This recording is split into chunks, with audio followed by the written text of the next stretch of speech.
Bienvenue sur la chaîne où nous vous mettons à jour sur des questions politiques au Cameroun. Vous abonnez à cette chaîne et activez la sélecteur de notifications afin que vous soyez le premier à être mis à jour chaque fois que nous publions une nouvelle vidéo.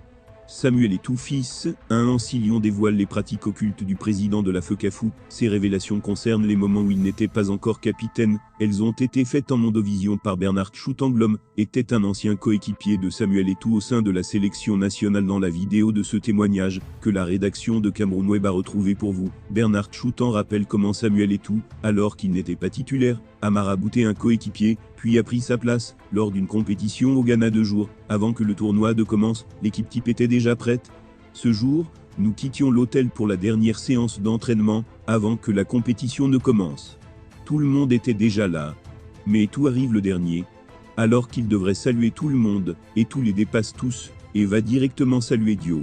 Nous allons au déjeuner et 2 heures après le déjeuner, alors qu'on doit aller à l'entraînement, tout le monde était dans le bus, sauf Dio.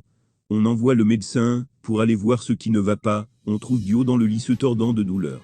Il avait mal au ventre et faisait une diarrhée pas possible, a déclaré Bernard Choutan dans la vidéo. Patrice Mboma, qui était le capitaine de l'équipe, a directement demandé à Samuel ce qu'il avait fait à Dio. Samuel avait répondu qu'il n'était pour rien.